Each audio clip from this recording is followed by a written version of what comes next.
We are the first generation to have phones so close to us, to have access to social media. So we're still navigating that and finding boundaries that previous generations have not had to find. And, our parents haven't been able to teach us boundaries with our phones because they didn't have to consider that when they were younger.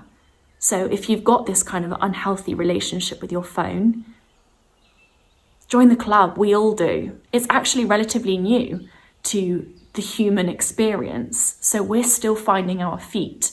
And I actually think the next generation, if anyone plans on having kids, your kids are going to be really lucky to have you, because you're going to be able to share your wisdom and your advice on how to have a healthy relationship with your phone. We're the generation that have grown up with this weird device that allows us to experience the world. We're dealing with quite a lot, and I actually think we need to be really sympathetic to that.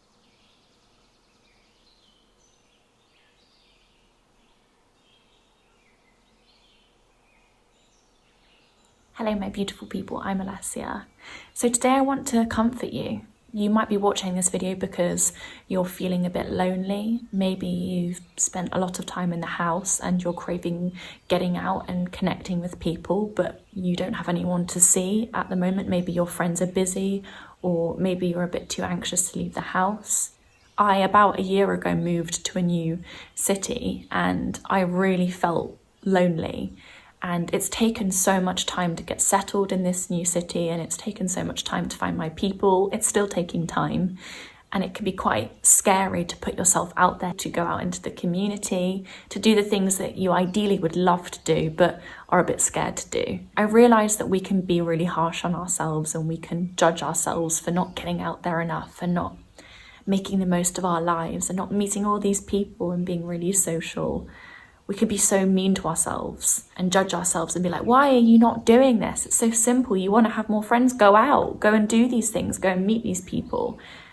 I really get that, yes, it does just involve pushing yourself out of your comfort zone, but sometimes you're in your comfort zone for a reason. Maybe you're really overwhelmed with anxiety. Do you know what? Sometimes I think we can stay stuck in the house or stuck in our comfort zone when we're judging ourselves for being there. Shame is not a motivator. Do you know what is a motivator? Having empathy, having hope. How do you foster empathy and hope? Well, you change how you speak to yourself firstly. You don't say you're a loser. You say you're going through a lot, but hey, you're handling it. You're getting up every day. You're having a shower. You're reaching out to your friends over text. You're trying. That's how you get empathy. And hope, you reach out to maybe a therapist, or you challenge yourself in small ways each day, or just maybe even do a challenge once a week if every day sounds just a bit too hard to commit to.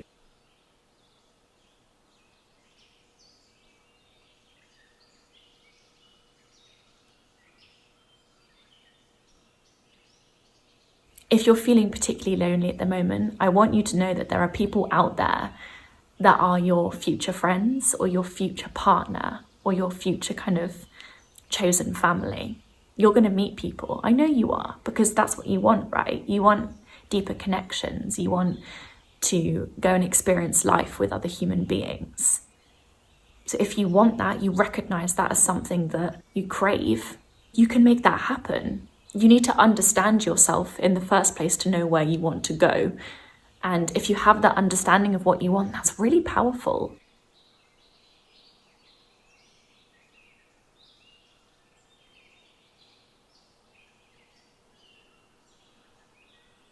I have done quite a lot of therapy, and we spend a lot of sessions discussing what I've been struggling with and what I want to change and what I want to do differently, and addressing some of my more negative characteristics. And it's actually so refreshing that last week I had a therapy session where we just went over what I've done well recently. And it made me really think, God, I need to let everyone in my YouTube community know that it's really valuable to appreciate everything you've done up until now as well as challenging yourselves. It's so good to celebrate yourselves. I know that this channel really attracts people that really want to challenge themselves and want to learn about themselves and that want to strive for more. And I think that's stunning. But I also think it's so important that you just celebrate what you have done already, and you take time to not be like, what's next? And to just reflect on what you've already done. And I know that we might compare ourselves to other people and think, yeah, but my friend was struggling and then she joined this club and now she's got all these friends and she's moved to this city and I haven't done anything like that. I really encourage you to just take a step back from what everybody else is doing, switch off your phone, switch off Instagram, stop looking at everyone else's achievements, and reflect on what you've done that has changed your life for the better, because there will have been something. You're watching this video, that is a form of self-reflection, a form of, gaining outside opinion and gaining a bit of a bigger picture. You're not just ruminating in your own thoughts, you're listening to somebody else's point of view, which I think is really cool. So be proud of yourself for that. Be proud of your hunger for more knowledge. I think my channel really attracts people that just want to learn. And I think that is probably one of the most beautiful things. And that's what gives me hope. I think when I was younger, I didn't believe I was intelligent enough to learn things and to grow. I don't think I really gave myself the chance to conquer things. But once I started doing that, you kind of get on a roll and you build more trust in yourself. Once I started creating YouTube videos, I learned that I could conquer that, my fear of people judging me. I kind of conquered that when I started posting videos, and I also started to believe in my own voice and opinions and stories off the back of posting, and that encouraged me to get on a roll. And now I write for a mental health magazine. I have reached out to people on Instagram that I think are cool and made friends with them. I started to conquer things more and more. When you prove to yourself that you can do something that scares you, you want to do more of that. And it feels so much more possible. When you prove to yourself that you can learn a new skill, just one new skill, then your whole world opens up and you realize that you can really learn anything if you have the time for it.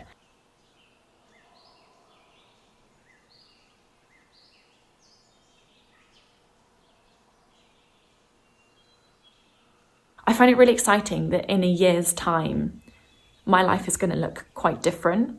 I find it really exciting that I'm definitely going to have something new and beautiful in my life, because that's what I want. I believe that I deserve beautiful things and beautiful people and beautiful experiences, so I know I'm going to get that for myself. I also believe in my ability to advocate for myself, so I know that more beauty is going to be surrounding me in a year's time. And if you're not in the same position as me, if you don't believe that you deserve these things, well, then maybe that's something that you can work towards. I'm not pushing you to do anything now. I'm sure you've got so much in your head that you want to do for yourself. I'm sure you're overwhelmed by that to-do list.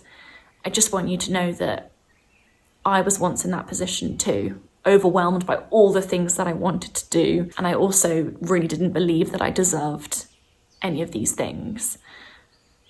But I changed.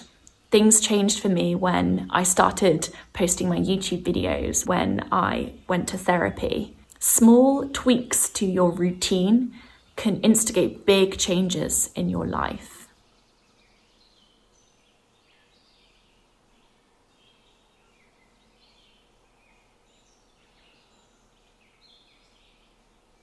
I think we live in a day and age where a lot of us are feeling really lonely because we are quite scared to leave the house. We're spending a lot of time connecting with people online. Reason why I use this is because you can only connect so much through a screen. As humans, we are social beings. We want to be around people. We want to feel other people's kind of energy. We want to, some of us, experience kind of physical touch, hugging and experiencing things together out in the big wide world. Connecting with people, I think, in this modern age has become quite a difficult thing. I've noticed for me personally, the more dependent I've become on my phone to fulfill me, the less I've challenged myself to find fulfillment outside of the online world and outside of my apartment. When I take time off my phone, I just have to do something out of my comfort zone. I have to go out for a walk. I have to consider joining a new club. I think our phones are great in some ways because they enable us to connect with people that we might not necessarily meet in our local towns or whatever, but they can also be an excuse to stay in because they're, entertaining enough and fulfilling enough in the moment. If we want to set ourselves up for happiness and fulfillment in the long run, I think it's really important that we find ways of connecting with the world and people outside of just using our phones.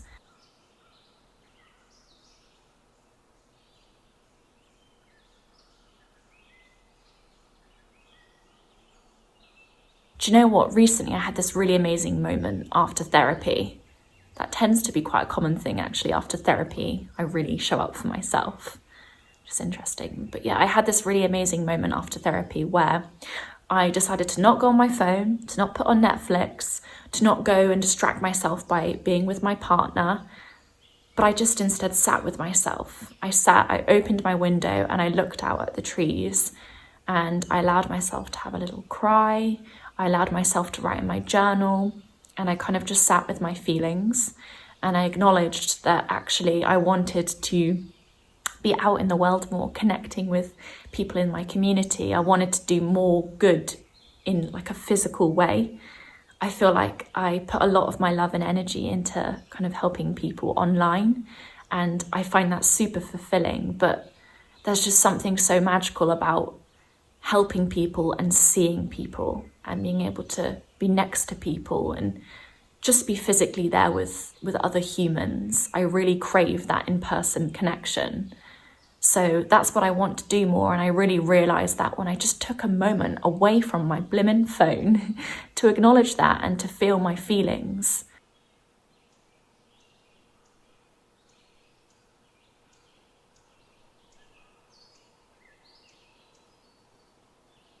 I was actually thinking recently, it's crazy how engaging with self-improvement podcasts and YouTube channels and whatnot can actually stop us from self-improving because they can just overload us with more things to do and more information and stop us from actually doing. If we're constantly coming up with things that we want to do but never actually doing them, we're not self-improving. And I think we can form these, I in the past have formed this addiction to self-improvement, to researching it but not actually doing it. And I think that's a way of avoiding doing the actual hard work. The doing is the hardest bit. And I really get how it's easy to avoid doing in a world where phones exist, where they allow you to kind of just sit still and consume rather than do. I have so much sympathy for that, and I don't want you to feel like I'm judging you if you're the kind of person that researches a lot. Like, that thirst for knowledge is beautiful, but please don't get too hung up on the researching and forget about the doing.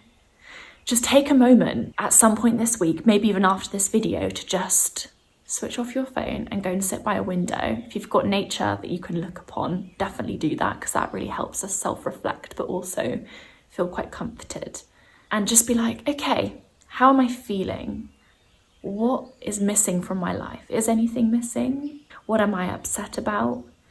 And I think you'll just find that some answers come to you. Just listen to what comes up in your mind when you have a moment of stillness, of silence, without a screen and without other people. I think if you are avoiding doing, it can be quite tempting to spend a lot of time on your phone researching or just being distracted, or it can be quite tempting to, if you live with your partner, constantly be in their company, because that helps you avoid thinking and feeling and realising that actually you're not living the life that you quite want to live.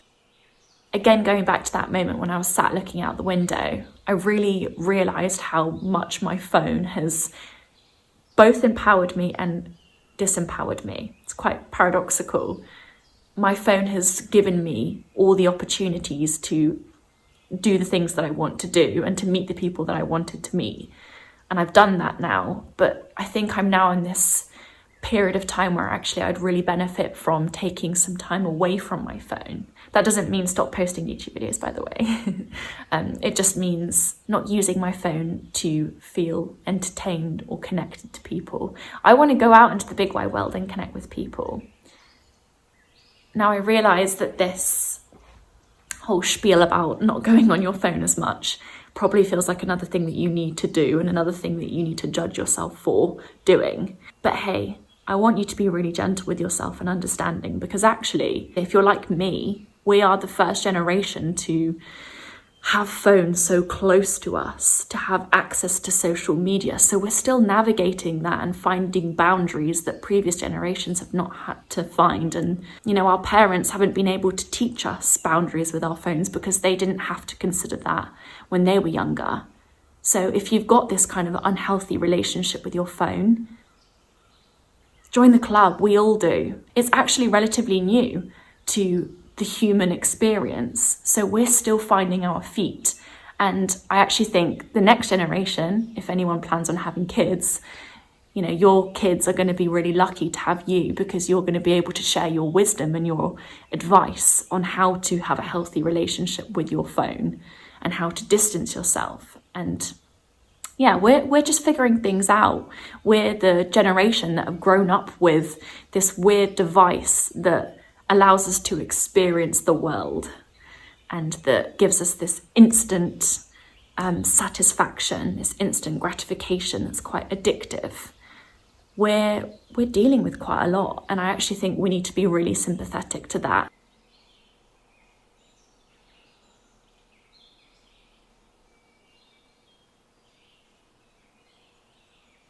So I've been really reflecting on what's important to me recently. And I've been able to kind of do that with a bit more clarity because I'm meeting some more of my work goals. And as I'm meeting them and finding success in the ways that I've kind of wanted to in my career, I've realized that, yes, that's really fulfilling and exciting, and I love that. But the most important thing for me to feel content and happy is to feel connected to people. It's human connection, it's friendship, it's family, it's just relations with other human beings. That's something we can all relate to. We all feel good when we feel connected to another human, when we have a laugh with another human, when we feel excited because we're going to go out for dinner with one of our friends.